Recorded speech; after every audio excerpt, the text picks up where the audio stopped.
And he paid pretty generously. Turn this down a little bit. Yeah. Just okay, cool. Thank you. All right. I guess we will start. My first guest said he'd be here, so I'm going to take it for granted that he will be here. If not, you're stuck with me. And that's not a real good prospect. I'm sorry, Chuck, am I too loud? I'll turn the volume down. Welcome to the Autosportradio.com 2016 show presented by Honda and Honda HPD. Founded in 1993 to spearhead Honda's entry into IndyCar racing, Honda Performance Development. Oh, well, look, my first guest is here. Right on the button. Anyway, where was I?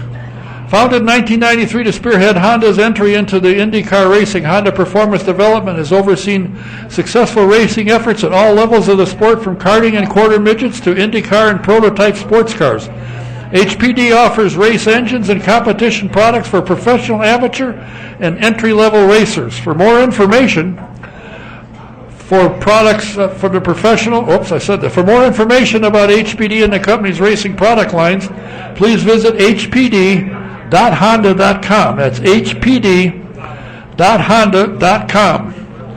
Now, a couple notes I want to make mention. The next event upcoming will be the Angie's List Grand Prix here at Indianapolis.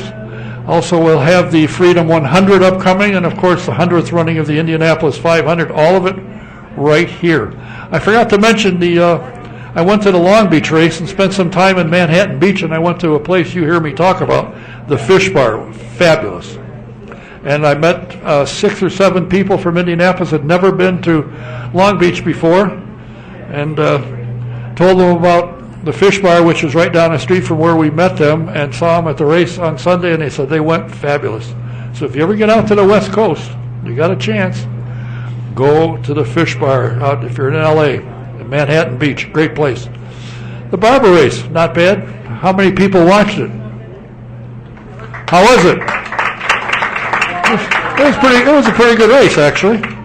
If you didn't watch the races before, you should have. You should have watched the Indy Lights race. Good race, good stuff. We're going to talk about that in a minute. I want to also mention, if you have aches and pains and you need a chiropractor, get the best, Dr. Rob Schroeder. He has studied your limbs as well as your back and your neck. He can take care of it all. Call and make an appointment. His number is 317-388-8755. And if you want to keep up with everything under the sun that's going on in the IndyCar series as well as the Mazda Road to Indy program, sign up for Trackside Online. You go to tracksideonline.com, sign up. It's only like $22 a year, and you get all the information from the teams, from the track. You get it all. It's great. You'll enjoy it. Do it. And for those of you who enjoy the museum, it is now a whole standing unit in and of itself, and they have different memberships that you can buy. There's a couple of things left up here if you're interested in what perks you get for what membership you get into. It's great. It's worth it. And I have some books. I passed some around of the Roger Penske 50th anniversary. You want to go and see that. That is absolutely spectacular. And also I have on some of the tables the pace car book, which is also available at the museum, but you don't have to go there. It's right here. The young ladies brought some in. And in case you've seen this sign around town wondering what in the world, vote our spark plugs. It's a deal where the Indianapolis wants to take over the schools. And if anybody's noticed, Speedway schools are rated one of the top in the state. And I don't think the people in Speedway or the teachers or anybody else wants that to happen. So there's no tax involved. Just vote yes. Now, my first guest, young gentleman, is a race car driver. He started out not that long ago, and he is starting to make a little bit of noise in the series. We're going to find out how and why he gave up a job in construction. We'll find out why that is. Please welcome Mr. Shelby Bkackstock. Thank you for having me. What got you interested in motorsports and driving race cars? I mean, you had a job. You started at 14 building stages for professional entertainers. Now you're driving a race car. What, you couldn't handle a hammer? Pretty much. I mean, I hit everything I was supposed to be working on. I hit it too hard, so I broke it. No, basically just huge car enthusiast all my life. Loved cars, loved working on cars, and kind of just fell into it. Went to the Bob Bondurant School of Driving out in Phoenix, Arizona when I was did my year of college. And one thing led to another, and went to the Skip Barber School, and then one day got to have a meeting with Michael Andretti and kind of took off from there. You got to have a meeting. What, he was just walking down the street and you said, oh, hello. No, I mean, you do what kind of all the young drivers do is they go to all the Mazda to Indy events, and that's basically where you make all your contacts. You have to go up to all the team managers and team owners and got to go from one person to the next and work your way up the ladder until you finally have a sit-down meeting with one of the team owners. Now, I did some background check on you, and when you went to those two schools, you did extremely well and got a lot of people's attention. So obviously, you learned somewhere how to drive a race car. I think that's more redneck backwoods stuff, go-karts and stuff. Because I never did any go-karting, racing go-karting or anything like that. But I had a pretty mean Walmart special with the lawnmower engine on the back that we tuned up. Wow. Anybody in your family drive race cars? No, absolutely not. They're actually terrified of speed and don't really understand it, all of it. I see. But they come and cheer you on. Yeah, absolutely. I mean, my family was very new to racing. It's kind of it's a difficult business to get into and really understand. And they're slowly getting into the swing of things now. They love it. They like coming to the racetracks. They like watching me race and getting to know everything. Usually, mothers, when they watch their sons race, they pace and they usually go run and hide. Does your mother do that? No, she likes to watch. But she's definitely nervous the whole time, for sure. She's not a pacer. I know some of my teammates' mothers actually sit in a porta john for an hour, but no, she likes to watch the races. You're in your second year in the Indy Lights program, and I watched you last year. You were here last year, actually, and I watched you, and you were middle of the pack to the back and seemed to struggle somewhat, but this year that's changed. And you have a guy helping you. What's his name? Darren Manning. That's who it is. He said to tell you he's very proud of you, by the way. What can he bring to the table that's obviously done something to help you? Yeah, I mean, mixture of last year and this year was a bunch of things. Last year we were a single car effort with a brand new car, and we just missed it pretty much. I mean, the car was struggled all year long, and I mean, Pro Mazda year we had multiple podiums and fast lap poles, so it's not like I forgot how to drive in a year. But no, I mean, it was a team effort. I mean, it was kind of a thing. I believe in everything happens for a reason, and that year really grew me as a driver and as basically a human being, just because it's the ultimate mental challenge to all of a sudden just not be have the car underneath you to give you the pace. And then this year I got on two more teammates of Dean Stoneman and Dalton Kellett from Pro Mazda and also from Europe, and that's helped a lot just with spreading the workload of the car, and it's actually helped a lot. And then bringing on Darren Manning has been a huge help because he has obviously has a lot of experience in racing, and him and I get along really, really well together. So it's really helped out with feedback and also just kind of helping with our driving styles as a driving coach. Is he helping you understand the car so that when you feel something, you can translate that to the engineer so they can fix it? I mean, is that something he does, or does he tell you when you go into this corner, don't brake until here? What is his input to you? At first it was a bit of everything, and then kind of once him and I worked together for a little bit, we've kind of gotten away from the driving aspect and more or less just how to communicate with the engineers better and kind of get straight to the point of feedback, and to where because I'd like to obviously go to IndyCar eventually, and to get to that level, it'd just be easier to kind of make split decisions in the pit lane in between practice sessions, because the practice sessions are normally only 30 minutes long and a lot of stuff to get done. So just basically helping me with that. It amazes me that they only give you 30 minutes. I mean, you haul a car down to Birmingham, you roll it out of the trailer, you make some adjustments, you got 30 minutes to make it fast, and you go out and qualify. Yeah, and it really depends on that first session. You either go out and you're in the top 5, you're like, all right, we can tweak on it from here, or you're dead last and we're like, oh crap, now we got a lot of work to do in 30 minutes. So that's when it really comes into key, is when we started the weekend, we didn't really start that fast. And to be honest, this sort of feels like the first year for the team. Last year was the car was such in left field that this year we're really starting from scratch. We threw everything out and really started fresh. And the biggest problem with the series is they give us only three test days per year, which really cuts down on budget for a lot of the kids, which is really, I mean, it's helpful for the series for budget financially, but it's really hard when you're kind of behind the 8 ball. And luckily, the team's working really, really well together. Everybody's clicking and everything's coming together. So we started the weekend off a little slow, and into the season with 2 top 5s, a podium, and a lot of points for the team, which is really, really good.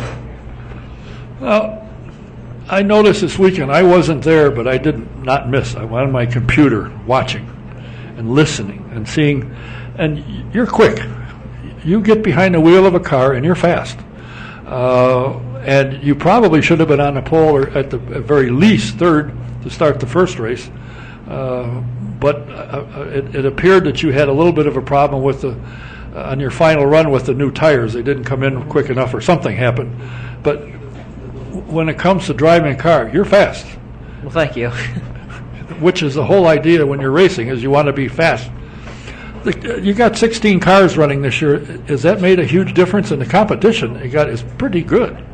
Yeah, and I mean the series is growing, which is really, really good. It's gotten a lot of interest from Europe because I mean, the European series on junior level is pretty ridiculous. I mean, in GP2 over there, a kid won the championship and brought $15 million to an F1 team. They said, no, thank you, come back with 30. So it's hard to compete with that. So a lot of kids are coming over from Europe, double the field size, which is hugely helpful for the Mazda Road to Indy. And the talent pool is massive. You can't really mess up much or give an edge because the talent pool is so big in some of these sprint races, and it's really good that there's 5 winners in 5 different races. So that's been really, really huge. And the key to this championship, different than last year, is just be consistent. Top 5s and podiums and wins really pay off in the end of the year with collecting points. Now, you said that you're looking to go to IndyCar. Do you feel that by the end of this year you should be set and ready to go? Yeah, I mean, depends. We'll just have to see how the rest of the season pans out. I mean, obviously, I feel after last year's mental games, I've grown a lot as a driver and as a person, and working with Darren a lot, and working with I'm doing a lot of stuff with the IndyCar team right now. Just basically as a junior driver at Andretti, that's the basis point of being with a big team is being able to work with the guys and listen to them and really learn. You're basically a huge sponge trying to soak up as much knowledge as you possibly can. So, I mean, that'd be the goal. It's kind of hard to do 3 years of Indy Lights. Well, if you win this year, it wouldn't be so hard to come back as a champion. Exactly. I found it interesting. I didn't realize you were working with Darren, so they mentioned it on the stream. I heard that and I went, oh, really? How about that? I find the guy quite good. I've been up now. I found something that you two guys have in common. He built that simulator place himself. I was up there watching him. Oh, yeah. When he started swinging the hammer, I moved. But he built the whole thing himself, put the computer together himself. He did the whole. So you two guys got something you could talk about carpentry. But that's a pretty neat setup he's got going, and I'm assuming you've used it quite a bit. Yes, I mean, I went in there kind of thinking like, all right, what is this? Because I've been to, they sent us to the Dallara sim, which is an incredible, I think it's a $20 million sim, which is a pretty fantastic and incredible feat. But then I went in there and I was kind of like looking around. I was like, well, this is interesting, just a tub on the floor and iRacing. So I was like, okay, how much are we going to get from this? And then working with Darren the first 30 minutes, it was hugely helpful, just with him giving different feedbacks on driving styles and how I gave feedback, how he took feedback, and it was really helpful in the end. I mean, it's a huge tool for young drivers to really go in there and learn from somebody with such huge experience and team knowledge. So it's a really beneficial tool. When you came to the Mazda Road to Indy program, had you done a lot of oval racing? No. That was somehow I knew that was the answer. No, the first time I was on an oval was on a USF 2000 car at a little bull ring down in Florida, and it's different for sure. And as you work your way up the ranks, every oval's sort of the same until you get to Indy. Indy's kind of its own little animal. As one of my team manager described it as, because everybody, when you're in the littler cars, everybody's like, oh yeah, it's flat out, it's easy. No. So basically, I went out and I was like, "What's it like?" He said, "Well, it looks like going down a hallway into a mouse hole into turn one, and that's first time you come around, you go into turn one, you're like, holy crap. It's a feat going in at 200 miles an hour, and that's just 200 minus the Indy cars. So it's Indy's definitely the different oval, and it changes through a 30-minute session. It'll change. Like turn 1 and 2 will be tight, turn 3 and 4 will be loose, and then in 30 minutes it'll flip flop, and it's a different oval. It's amazing. I've told young guys when they've gone out, I haven't run there. I said, be careful, because if you see clouds, watch it. If you're coming out of 2 and you see it kind of dark in 3 and 4, look out, because next time you come around, the clouds will be gone. It'll be totally different.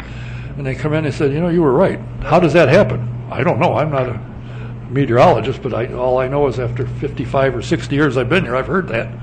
It does. But it's a fun place to drive. And a lot of European drivers that have driven there for the first time equate Indy to a road course, because the turns are not all the same, slightly different, and it's quite an interesting place to compete. No, absolutely, and I think that's what makes the Indy Oval so special. Is it's very different. It's hard to master, and the guys who have mastered it, you just try to soak as much up when they talk and give feedback. So, I mean, luckily we have Ryan Hunter-Reay on our team who's won it once. So yeah, he did. He's really good to listen to, and that's a place you always got to be one step ahead with the car, and it's really, really important, because if you get behind, it's really hard to catch up. There's something about motorsports, and I'm not sure exactly what it is, but in all the years that I've been around, I've always been impressed with the fact that I worked for teams and worked with a bunch of other guys and so forth, that this is almost a totally clean sport. The guys that work on the cars know we can't be fooling around, because this guy driving can have a problem, and we got to make the car right. And I think, as I've said 10,000 times, the racing teams are more of a team effort than football, basketball. It's huge, and everybody has to get along. Everybody has to do their job. And I work for a couple of teams where they rotate the mechanics so that in case something happened, they can jump into another front suspension or whatever it happened to be. So I just think it's the supreme team sport, and I don't think there's anything more exciting than watching a good close race. No, yeah, absolutely, and that's what last year taught me. Is it's a huge team effort. I mean, at this level, the talent pool is so high and the cars are so complicated that, if a driver is a really good driver and the car's just not there, it's hard to get it to the front. And then with the team you can't just turn your back on the team, because that's the main heart that's getting you to the front. So it's really, actually, when you have a tougher season, it actually brings the team closer together, and you really, really bond with the guys, and you go through thick and thin, and you lose as a team and win as a team. So yeah, it's definitely a huge team sport. And I got to think the struggles that you had last year, number one, understanding the car, number two, being a single car team, you had nobody to bounce anything off of, and we tried this, it worked, so you try it. Had to make it difficult, but like you said, I got to think it taught you a lot to use your head, to be calm, just keep chugging, you'll get it, and you're doing very well. Oh, thank you. The biggest person that I kind of talked to the most was Dario Franchitti at Long Beach. I looked at him and I was like, dude, I don't know really what else to do. It's everything that it's not really going in one path. The car's kind of doing everything. And he said, he was like, believe me, you'll have a lot more of these days than you will winning days and good days. So, and I really took that to heart, and it's true. In 2014, I had in Pro Mazda, I had something like 8 or 9 podiums and a bunch of fast laps and poles and so on. And I thought, but no wins. And I thought that was a worthless season, because we had a winless season. And then life gave me 2015, and I'd give anything for a top 5 that year. So it's really taught me to be a more well-rounded driver, and it's so much more in this sport than just like, oh, he's doing this, he's doing that. It's a really, really deeper sport than a lot of people think, and it's a lot harder to get up there to the front. When I first came down here, and it was just after they used coal to generate power for the cars. And I thought that when you go on, I sat in the grandstand. That's before I figured out how to sneak into the pit or the garage area. And I thought, well, these guys just get the car out of the truck. I see it back there. And at the time I came here, they were open trailers. They're hauling cars around it. And I thought, well, they just go in there and go out and run. Well, once I got in to the inside and got peeking around, there's a lot of work. The mechanics work hours and hours and hours. unbelievable the amount of work that goes into it and how precise it is. I used to go in with the team owner at 3:30, 4 o'clock in the morning, and we'd left at 11, and used to set the car up with string and measure it. So it's been hours doing that and getting it set to the precise. Now it's much easier with the electronics, but there's a lot to making a car handle. Oh, I don't know about that. I think it's gotten way more complicated with the electronics. As now we got 3 or 4 engineers. Each computer is looking at all the different data that the car is bringing in, and it's just it's different. It's a different world. I mean, I'd almost think back in those days it was simpler because you got either tow, camber, and all that kind of stuff. Nowadays it's going all down to sensors, and nowadays it's a lot of stuff out of the driver's hands, a lot out of the team's hand. You could have an engine like this past weekend. My teammate Dean Stillman had an engine failure just off of a bad sensor. So it's a lot of different stuff nowadays with the electronics brought into the equation. Yeah, but we used to have a magneto go out once in a while. Same thing. Say again? They had a magneto go out every once in a while. That ends your day too. Yeah. Well, what's it like though? You're driving for Andretti Autosport, and the president and CEO of Andretti Autosport is a guy by the name of Michael Andretti. What's it like driving for him with all his experience, everything that he's done over the years? What's it like driving for him? I mean, Michael's a pretty down-to-earth guy. I mean, the biggest thing that you take in is when he's talking about a racetrack or talking about past events. You really just listen in and just try to pick up anything he's trying to say and give you advice. And with him and Mario always at the track, Mario is, the biggest guy to listen to because he's done pretty well in his career. And oh yeah. And so that's the biggest thing is just really anytime they're talking is just soaking up any bit of information because they're here to help you learn and help you grow as a driver and they've been there also and they've had incredibly successful careers. So that's just the biggest thing working with them is just really soaking up as much information as you can. Now it used to be said that the first guy in the shop was Michael. One of the last ones to leave was him. Is that still true? To a point, yeah. I don't live here, so I live in Charlotte, North Carolina. So what the hell is down there? Just moved there, and I like it down there. Warm weather, and I'm from the south. How much time do you spend here? Just during race season? Oh, I come up here a good bit. I mean, I'll go to the shop just to check in with the engineers, and when we have a test that's close, I really just go back and forth a lot. And the month of May, I'm here a lot just because it's the month of May, and we have a lot of stuff scheduled. So, but yeah, most of the time I just live back in North Carolina. So you just buzz back and forth. A little bit closer to my teammate. Dean goes back and forth between England. Yeah. Come to think of it, Max Shelton does the same thing. Goes back to England. I said, good grief, how much are they paying this guy? Wow. Is the Mazda Road to Indy program the program you think that will teach you, and you have been taught, and as you go on, it will ready you to go to IndyCar? Oh, absolutely. I mean, I think it's the greatest young driver development program in the world. I mean, it's strange to say. I mean, nowadays, some of these kids in US 2000, they have to be so much more than drivers. I mean, you have to be a marketing expert, a lawyer, a professional butt kisser. I mean, they have to be so much more than just this little 16-year-old kid, and it really matures them on and off the track. And Mazda presents a great program for us all to go out there and try to learn. And we get to drive all the tracks that we're going to be racing in IndyCar. So we learn all the tricks and trades of different tracks. We're pretty much right there with the IndyCar guys. That's the huge big thing is like. At Birmingham, our race 1, I walked out and I went down the paddock and talked to all my IndyCar drivers I'm friends with and just asked them how the track was, what they did, they were open about it. They helped out, and that really helped me going into the race. So I think the Mazda to Indy is by far the best thing out there, the best tool out there to really get us ready for IndyCar. One of the things I've noticed over the years, and I noticed it in St. Pete and Long Beach, and when you guys are running, a lot of team owners are watching. Oh yeah, I mean. That's the new crop coming through. So yeah, they pay attention a lot and critique us very, very, very well. And yeah, they're definitely open to coming up and saying, hey, like nice drive there. I mean, and they'll give feedback. Well, normally your team owner gives you feedback, but everything you could have done that he would have done. But other than that, yeah, I mean it's really, really helpful, and they definitely are. It's good that they're watching. I mean that's we want them to watch. So. It would be nice if you win the title this year, the championship. Mazda writes you a check and sends you on up to the next level where you get, I think they guarantee you 3 rides. And I have a feeling that you probably will make the transition. I'd like to think you'll win the championship, but the way you're going, that's not out of the question by any means.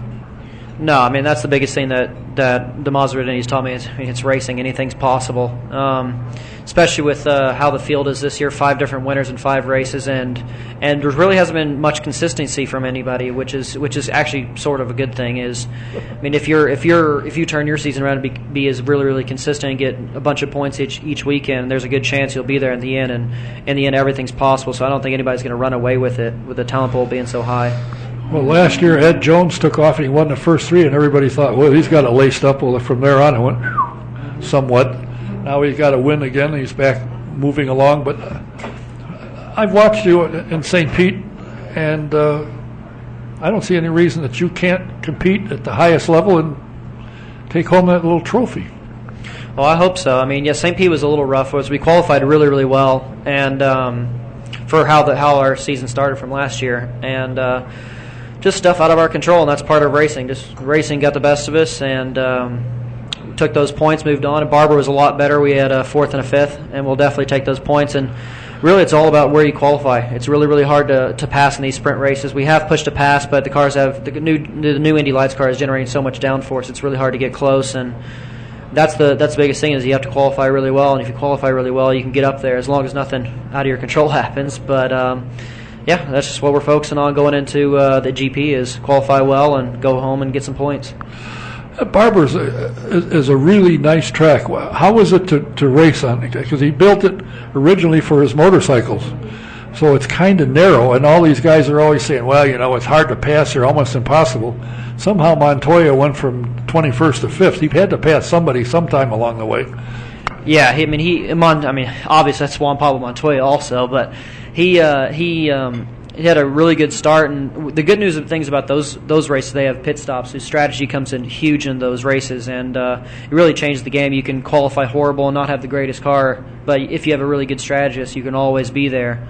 With our sprint races, it's a little bit difficult. They're 45 minutes to an hour races, no pit stops, so where you get through on the first lap is really, really kind of base your race. And the thing about the Indy Lights car is when you're, especially at Barber Motorsports Park, most of the corners are really high speed, and the cars generate a lot of turbulence and dirty air from all the downforce they produce, and it's really hard to get close to the guy in front when you're really following a guy really close. It's hard to get right up under him because you have no front grip and you can't turn, and the car is moving around, his car is moving around, so it's really down to the person in front of you messing up. And the high caliber of drivers we have in the Maserati Indy, it's really hard because most of them don't mess up that much off.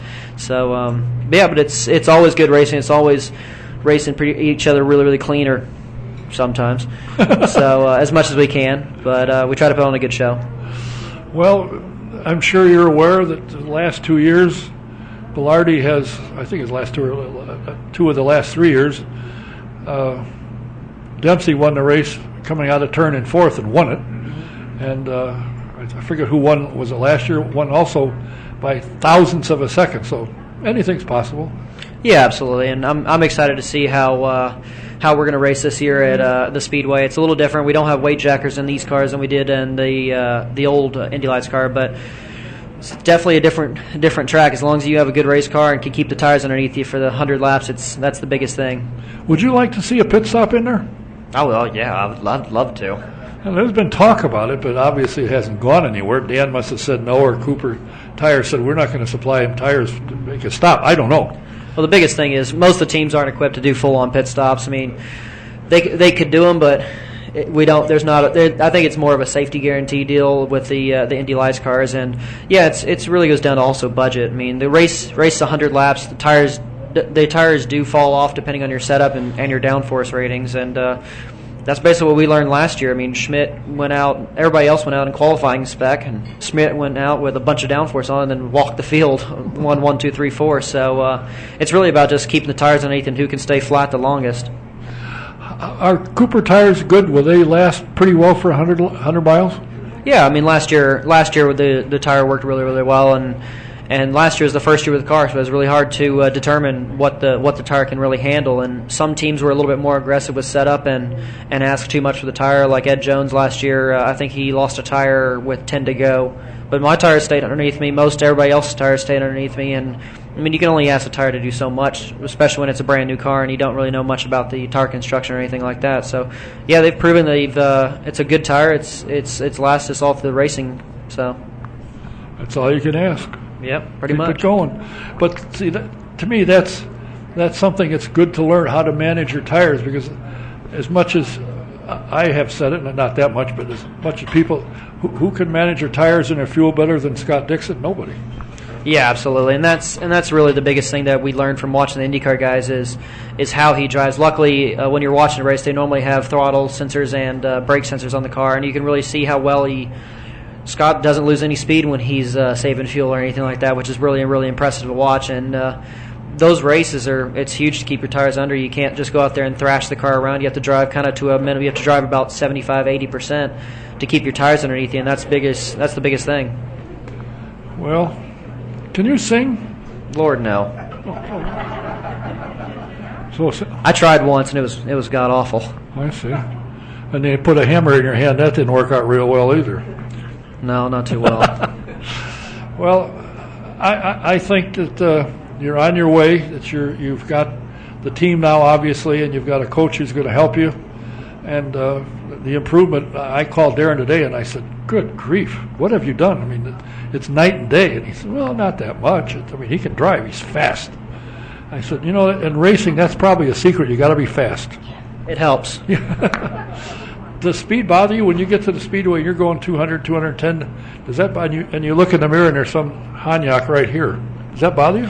No, I mean, really, it's kind of strange. Like once you do it so much, it kind of becomes second nature. You're kind of just like, okay, it's just another corner. You're working on how to even go even faster, and then you look at the data and you're like, well, okay, that one corner was 165 miles an hour. You think at normal driving speed, you're like, holy crap, we're really hauling through there. But yeah, around the speedway once you start going and once you get comfortable with the speed, you really do get comfortable, and it's kind of like second nature. Like, okay, now how can I go faster? And that's the biggest thing that's always in your mind is how to get more speed out of the car and out of you. Do you feel the car is safe? Do you feel safe in the car that you'll maybe take a chance and do something you might normally, cut down a little or brake a little late, go into a corner, you feel the car is safe? That doesn't bother you? Yeah, I mean, the FIAs and the Maserati has gone huge specs for driver safety, and really, I mean, last year R.C. Anderson proved it, even though if he didn't want to or not, going up in the fence in Toronto. And I mean, he's 16, 17 years old, so he's made out of rubber and magic. So it's a little different. It's a little different for me. But he came back and he had just a little scuff on his leg after going up into a fence and barrel rolling 4 or 5 times. And I was like, "How was it?" He was like, "No, car's totally safe." I was like, "Oh, great! So you're going to be even wilder now. That's awesome."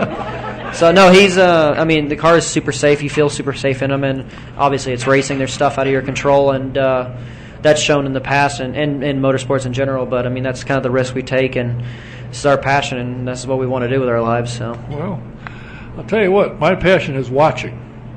I got in a car once. I had a hell of a time getting out of it. They're not easy, are they? No. But I got to ride in it from the garage out this pit lane. I thought, wow, look at me steering this thing. I bet you look good. Oh, dashing. I had shades on. Oh, it's looking great. Then they said, all right, out.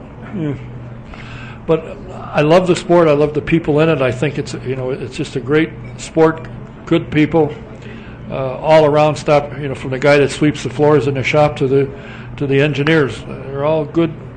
And if you ask them a question, at least in IndyCar, I've noticed in NASCAR you don't see them. Well, of course, in Formula One you never see anybody there. But I got to ask you about that. In your bio it says your favorite drivers: Ayrton Senna, I understand, Formula One; Kimi Räikkönen, Formula One. What the hell? But you did have Dan Weldon in there. Yeah, I mean, as I've gone through my career more and more, and I've actually gotten to know these drivers more and more. I mean, it's kind of expanded. Justin Wilson was by far probably the top. He's if you met him, say at Walmart, he's the nicest, down to earth guy you've ever met in your life, and he was actually the most open with giving feedback and giving advice to young drivers, and knowing that, and then once you look up his career, like, oh crap, you've done this and this and this and this, and he's nothing's really. He's not boisterous. He's not anything. He's just very down to earth, really fast in the car, and quiet. And Dario Franchitti is also another one. I mean, obviously he's hugely successful in his career, but he's also very helpful, and he doesn't BS you. He'll tell you exactly the way it is. If you don't look good out there, he'll tell you. So and obviously Dan Weldon was another big one. He was another down to earth guy. So it's grown. I mean, there's not really one that was great, Okay. but yeah. All right, I'll accept that. I was just thinking to myself, geez, this guy wants to go to Formula One. Come on now.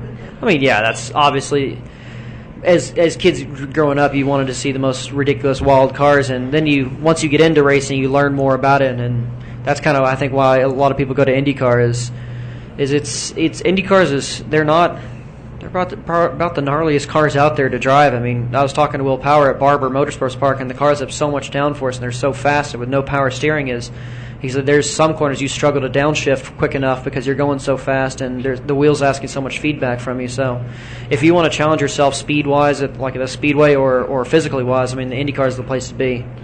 And I think that goes for the Indy Lights series. In order to be a champion, you've got to run on all tracks, permanent road courses, street courses, big and small ovals. You've got to do it all, and of course that goes with IndyCar as well. So I think if you win a championship, and you're trying, yes, you'll be one of the best. Well, good luck to you. Thank you for taking the time to come over here. I enjoyed chatting, and we wish you nothing but the best in both races you got upcoming. Thank you very much. Thanks for having me. Shelby is here. Shelby Bkackstock, thanks for coming. Appreciate it. Keep an eye on him. Indy Lights, he's going to be up there. My other guest is here, but I'm going to read a couple of really neat things. Tonight's show is presented by Sam Pierce Chevrolet in Daleville. Come to the country to see why the best prices in the country are in fact in the country at Daleville at Sam Pierce Chevrolet. And you'll also see why Sam is always at or near the top of customer satisfaction ratings. Just take I-69 north to exit 34, go east 1 mile, and you won't miss them. That's Sam Pierce Chevrolet. And the Indy Racing Experience is the home of the most exciting race car ride in America, the Indy Racing Experience 2-seater. If you find a date you can go to their website at indyracingexperience.com, find a date that you can be in town and be here, and call them and make a reservation. Number 317-243-7171. Ask for Shonda, extension 106. Book yourself a date and mention my name. You get a 20% discount. That's 317-243-7171, extension 106. Find a date, book it, mention my name, you get 20% off. And if you're looking for insurance for your home, your car, do what I did. Call Mike Pardee at VP Insurance. He can cover it. He can give you better coverage for less money. He's located at 5004 West 16th Street in Speedway. Give him a call. His number is 317-248-0070. That's Mike Pardee at VP Insurance, 5004 West 16th Street, 317-248-0070. SVRA, good outfit, a lot of fun. This weekend they will be at the Auto Club Speedway at the Southern California Historic Sports Car Festival, the 28th to May 1st. If you're out in the area of Fontana, get out there. You'll see some cars that are absolutely spectacular. That's the SVRA, the 2016 Southern California Historic Sports Car Festival. Stop by, you'll love it. And if you're looking to book a party for a company or a large family and you need somebody to help you organize it, call Tony Meyer. She can help you. Her cell number is 317-515-7929. Or you can email her at tmeyer, M-E-Y-E-R, tmeyerindy63 at AOL.com. She can help you organize and put on a show that will just dazzle your family or your company. The Speedway War Memorial Foundation is getting ready to have their dedication on Memorial Day this year in 2016. It's located at 1050 North Main, just north of Charlie Brown's. If you have a family member or a friend, or you just want to honor those who lost their lives in the war, you can call Steve Ayersman and purchase a brick to put in there. His number is 317-386-5555. 361-3375, or you can email at swmf@comcast.net. And if you are a vintage car buff, do yourself a favor. Go to svra.com and subscribe to the Vintage Racing Quarterly. It is a very rapidly growing publication, great magazine, done well, first class, and some great stories. So go to svra.com and subscribe to Vintage Racing Quarterly. Now, a couple things to mention. This Saturday, here at McGilvery's, there is going to be a car and bike show and a cruise-in. It's benefiting Relay for Life, the American Cancer Society. It's going to be hosted here in the parking lot, and McGilvery's is the host of the show. It's here from 1:30 to 5, and McGilvery's inside will be non-smoking from 1:30 to 5. McGilvery's located at 3009 High School Road here in Speedway. And if you want to look up on the internet and get some information, it's Speedway Cruise-In 2016 at eventbrite.com. That's Speedway Cruise-In 2016.eventbrite.com. Registration for your cars is $20. Registration opens at 1:30 and awards are presented at 5. They've got some great things to give away. Some really good prizes and good stuff. You'll like it. And all participants will receive a goodie bag and a dash plaque. You've got great door prizes, 50-50 raffles, a silent auction, and an optional lunch buffet here. And, of course, if you eat food at McGilvery's, you know it's good food. So that's this Saturday, April the 30th. The rain date is May 1st. Same time, 1:30 to 5, but it's not going to rain on Saturday. So come on out, support the event. It's benefiting the Relay for Life American Cancer Society, and McGilvery is in honor of that. It will be non-smoking in here from 1 to 5 or 1:30 to 5. Be sure and stop in. If there's anybody here who would be interested in a grounds tour at the Speedway, I have one ticket left. If anybody's interested, stop after the end of the program and see me. And somewhere in here, I don't know what I did with it. I had them here. Oh, here it is. I have 2 track tour tickets. Or is that what they are? Yeah, track tour. I have 2 of them. If anybody is interested, after the program, come up and see me. If you talk nice, I'll give them to you. Also, if you haven't seen one on your table, you want to see the 500-mile official pace cars from 1911 to 2011. The books are here. If you don't have one on your table, come up and get one. And I also have booklets on the Roger Penske 50th anniversary. There's some books. I passed some out, but there's a few more up here. Stop in and pick them up. It is a spectacular display, as only the people, the young ladies from the museum can do. I mean, they polish the cars. They do it all. Sweep the floors. They make lunch for Mike Smith and Dave Wilson. It's amazing all the work they do. So if you get a chance, stop in and pick up a membership benefit packet and see what it looks like, what it's for. Now, my other guest is now anxiously awaiting. I've yabbered enough now, I suspect, that she says, "Are you going to talk to me or what?" I prefer the or what myself, but there is next Thursday a fundraiser at the 500 Legion on Georgetown Road to get a grave marker for a riding mechanic who lost his life in 1939. The driver of the car is the grandfather of this young lady, Babe Stapp.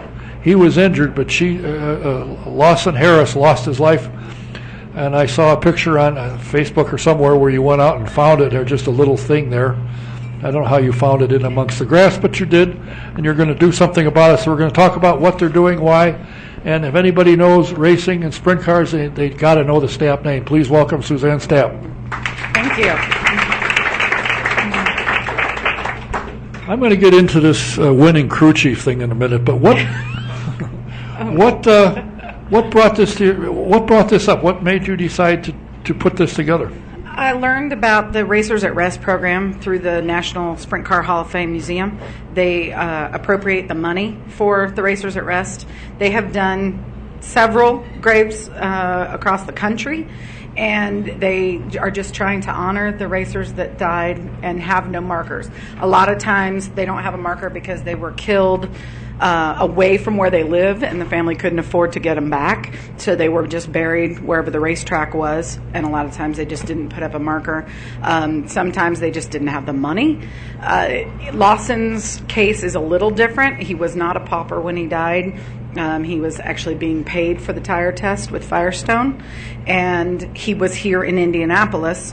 Donald Davidson said, maybe there was a reason, and I said, with Lawson, it's been 76 years. If there was a reason, I don't exactly know what that could be, but everybody deserves to have something that says they were here and that they lived a good life, and he did. And being that my grandfather was driving the car during the tire test, it was in September of 1939, and they were doing it with the Firestone engineers. They had actually come in after doing about 8 laps, and Lawson's job at that time, they had done away with riding mechanics in the actual race, but for the test they had bought one of the Boyle cars, and Firestone owned the car, and they would use the riding mechanic because he could see the tires on his side, be able to relay the information to the driver. And sometimes Lawson would actually put a paddle back onto the tire to check and make sure that it didn't have any problems or coming apart or delamination or anything of that nature. And Lawson had told my grandfather to come in and let the engineers see it. And the story that I have heard through the years, my grandfather died when I was 9, and I didn't get a chance to ask him these things because at that point it just wasn't what I did. But I have heard from Steve Long, Zoom from Steve Long Radiator, that my grandfather personally told him this story, and that they had come in, the engineers looked at it and sent them back out and said, no, it'll be fine. They went one more lap, got up to speed, and coming down the front straightaway, the tire delaminated, and they hit the wall, and it was on Lawson's side. I actually have pictures of the car after the fact, not them in it or anything. And that side is all pancaked in. It threw Lawson, and he was killed. My grandfather, in essence, had scrapes and bruises compared. But they used the riding mechanics at the time to tell them the information that they needed to know during the test. And that was just a hazard that was part of the deal at that time. I actually have the contract from Firestone to my grandfather, not Lawson's side, but to my grandfather for that tire test. And right in there, it does say anything that happens would be on you. We're not liable. So Firestone did not pay for his funeral. He did have family. He had a wife. He had a son, Archie. And my theory is probably that Lawson was the breadwinner, and maybe they had the money at the time, but with him being gone and no more income coming in, maybe they had to use that money to live on. I don't know what the story is, but in my heart, I believe he needs to have something that says he was here. Yes, I agree, and that kind of goes along with what Irma's doing, recognizing various drivers around the country, or around the state, I should say. Now, I would think that your grandfather would have told your dad, why don't you go sell McDonald's hamburgers instead of getting into racing? But your dad had a long career in racing, building cars, racing cars. He did. He actually owned his first midget at 14. He had to not only hire a driver for the car, he had to hire a driver with a hauler that could get the race car to the track and drive him because he was only 14. So it started early, and then when he was able to drive, he moved into sprint cars and things of that nature. And he grew up in California. My grandfather owned an air conditioning shop in Hollywood, and he had a built-in race shop, and he didn't care about school. He didn't care if time kept or not. He wanted to go racing, and I guess my grandfather understood that because he had done it and he knew that pull. So, and of course, he got to maintain air conditioning as some of Hollywood's finest. He did. James Garner was one of his first customers. They would go bring their cars in and have the air conditioning put in. And so later in life, my grandfather was an official with AAA, and then he was an old-timer at the Speedway. And I actually have a picture of my grandfather sitting in a pace car at the 500 with James Garner, just sitting there chatting. Yeah, James was probably telling you, that air conditioner you sold me 37 years ago, it doesn't work anymore. It's not cold anymore. Are you hooked on racing? Are you work at Hoosier Tire? I do. Are you hooked on racing? Oh, I am. I went to my first race when I was 6 months old. My parents were moving from California to Indiana because they would spend their summers back here and winters out there, and my brother was 6 years older than I was, and he was going to be starting school, and they decided that here was better than school in California. So they moved, and along the way they went to Knoxville, and that was my first race, and I've been going pretty much ever since. Do you remember it? I remember that I was wearing a pink hat that day, and I don't like pink, so I'm still mad at my mom. You believe that, right? No, but it sounded good. It wouldn't surprise me. Have you ever had the urge to drive a car? Well, I was at Putnamville last weekend, and I was like, man, it'd kind of be fun to drive one of those street stocks. But no. Oh. Not really. Not a sprint car. I love sprint cars. They are my favorite by far. Champ cars are pretty cool. But of that nature, no. I watched my brother do it, and I enjoyed going and helping him. And my boyfriend now works for a Champ car and wing pavement sprint car team, and I enjoy going to all of those. But no, I've never really, other than I thought it would be fun to drive that street stock. How's your dad doing? He's doing well. He actually right now he's doing quite well. He was at work today with my boyfriend. They have a shop in Brownsburg. It's actually the original shop that my dad built race cars starting in 1971. And my boyfriend keeps their race teams in there now. And my dad still has some race cars in there he hangs out with and does stuff. So tinkers on. Yeah, exactly. Now, he had an accident a couple years back. It was rather serious. Yes. Estranged, but rather serious. But he has recovered well? He has, yes. He was hit by a train. Doesn't everybody? Yeah, and we always say, well, how many people get hit by a train and they win? Because he actually hurt the train and they had to ship it back to West Virginia to fix it. They only had to ship him down to Methodist. Oh. Yeah, he was in bad shape. He's doing really well compared, though. That's good. Yeah. Now, you told me that among your accomplishments in life is... You weren't supposed to mention this. Well, you mentioned it, so you went on record as being a crew chief on a winning sprint car. I was. Wayne Slater, who was a family friend and had a sprint car, and my dad would go help. My brother would go help. He was actually from Connecticut originally, and he moved over here, and he didn't really have a lot of people to help him. And one Saturday night, he wanted to go to Liberty down near Connorsville, and he had nobody to go with him. I said, "Oh, wacko, I'll go with you. What the heck?" So I went, and I was his only crew, so I had to push him up and I had to get him ready. And if we had a red, I had to go fuel and do anything that we needed to do. And by gosh, he went out there and won. So I was the winning crew chief. I forgot to put that on my resume, though. I'm going to have to update that thing. Well, I think you ought to mention it to Hoosier. They ought to give you a pay raise for that. I mean, winning crew Hey, Gator, are you listening? Hoosier Tire. They're very big in short track racing. They are. Do they do both dirt and pavement? Yes. They are the largest race tire manufacturer in the world. But you don't hear that much about them because they're not at the Speedway. They're not in NASCAR. They used to be. Yeah. But grassroots-wise, we're everywhere. And they're still made up the street, up the road? They are. They're made in Plymouth, Indiana. Yeah. And the distribution center is in Lakeville, which is just south of South Bend. Well, I've been up to the factory many years ago. I was just a young lad. I had hair and everything at the time. But it's quite an operation. Do they still make street tires? They do not. They do not. They actually stopped that just shortly after I went to work there. Hope I didn't have anything to do with that. But well, the rumor I heard was you did, but I don't want to start any trouble. They were a good tire. I had them on my truck, as a matter of fact, when I started there. But no, they have stopped. They just decided it wasn't their niche. Okay. So tell me, Thursday, May 5th. Correct. at the 500 Legion over on Georgetown Road if they don't shut the damn street down so you can get there. You have to get there from like 23rd or 24th or 25th. Yeah. What is going on there? We are going to do an evening with my father and Pancho Carter. Now, wait a minute. Your father, I understand. How did Pancho get in on this thing? Well, they did a race chasers luncheon, and it was pretty popular, and people have been asking, hey, are they ever going to do that again? So I thought, I could combine the two, and maybe we could raise some money to get some racers some headstones.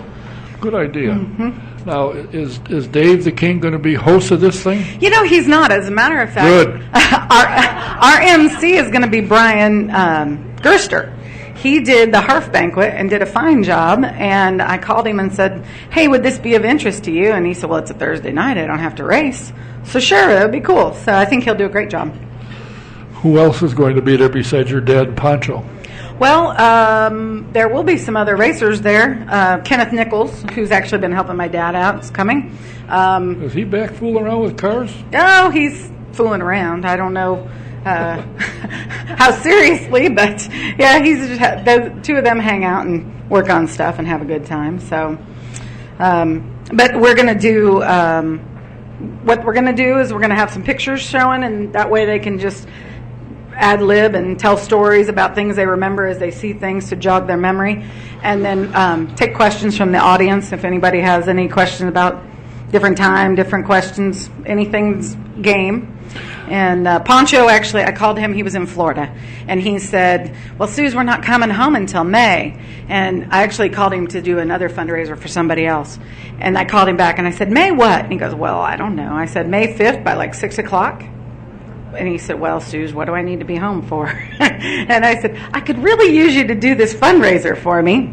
And he said, I will be home May 5th by 6 o'clock. I said, thank you very much. Make sure you tell your wife. So...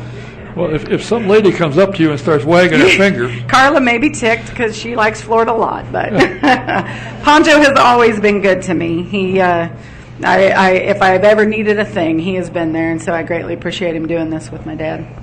He was a pretty good driver in his day. He had some talent. On the short tracks, he did okay.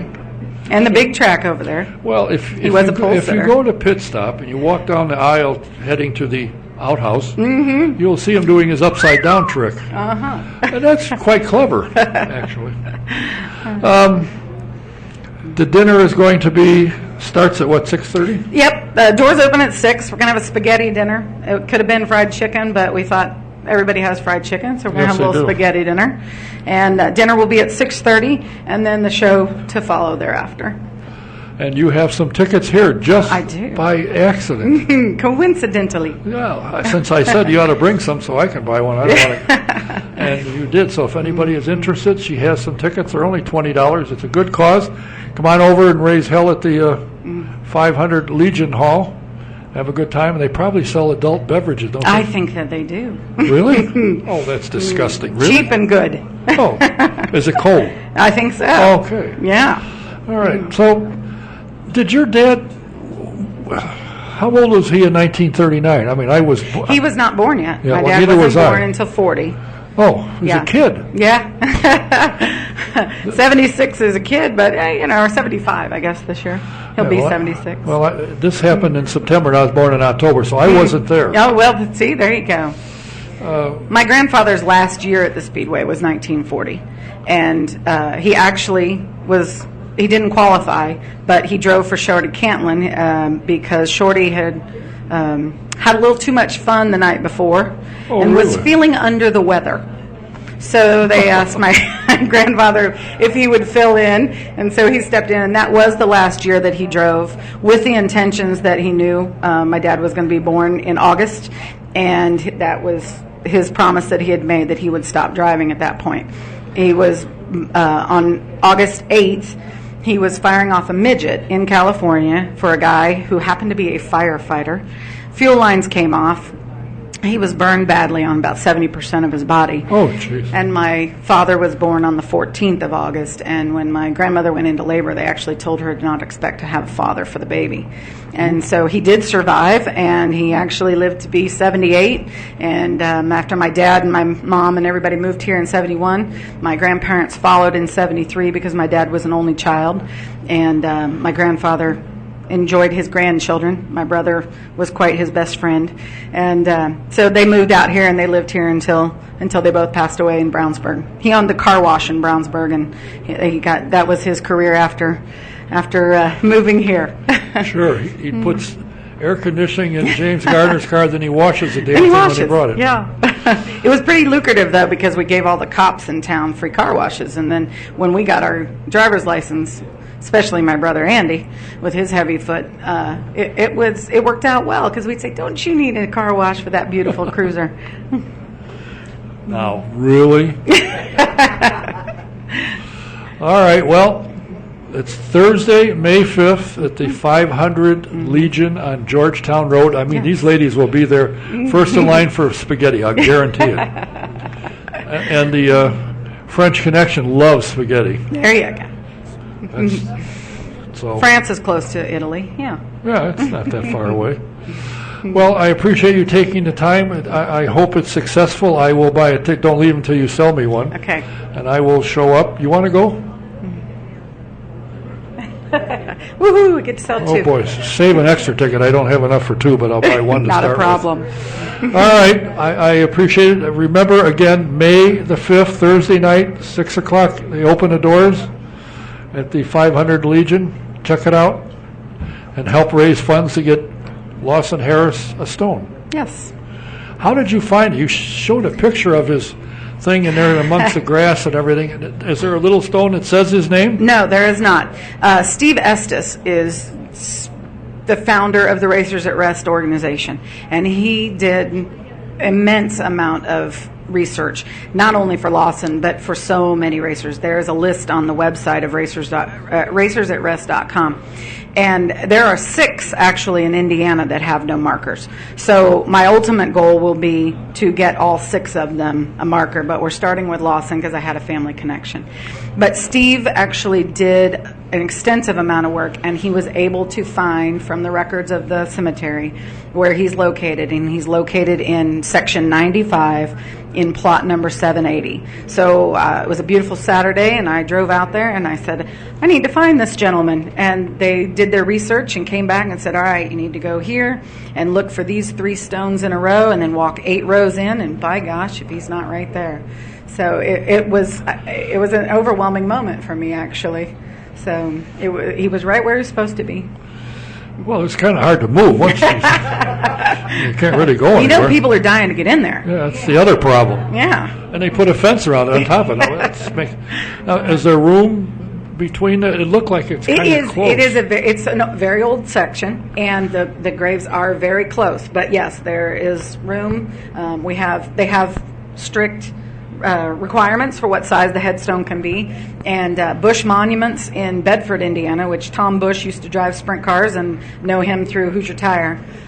Tom has agreed to get me the stone at a good price, and so we'll be able to, hopefully with this fundraiser, we may be able to get all 6 accomplished. It's approximately $1,000 a grave, but with Tom and Bush Monuments doing what they're doing for us, we would only probably have to pay for the installation at each cemetery, which will cut the cost down immensely. From the picture, it looked like the stone could be about 12 inches wide and 6 feet tall. Yeah, that's true. It's a 24 by 14 stone, and it'll practically touch the ones next to it. But well, that's good. It's an interesting thing there's you're another doing. one in Indianapolis who will be, if we make anything extra, and the next one that we'll work on is for Harry Cox, who is in Memorial Park Cemetery out on Washington on the east side.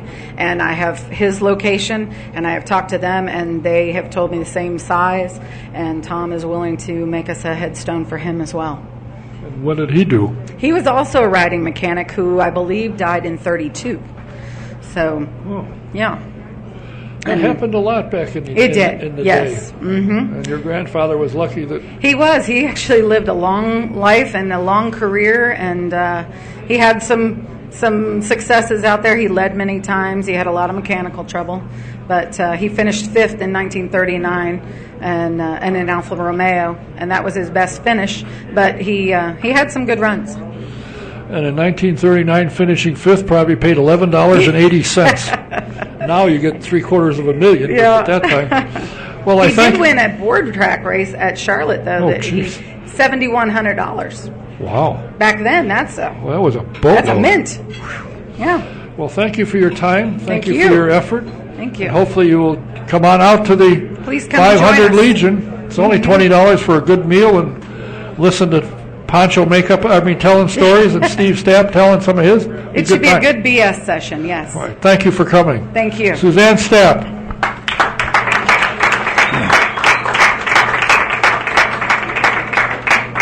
Oddly enough, we will be here next week. Not sure who the guests are yet. I'm working diligently on that, and I did not get the guests on the page, my web page, until last night, or today, actually. I forgot to do it last night. And somebody texted me and said, "Hey, bozo." I went, "Oops." So hopefully I will be do things a little quicker. Just go to autosportradio.com and click on the current show page, and when I get the new guests, I'll put them up.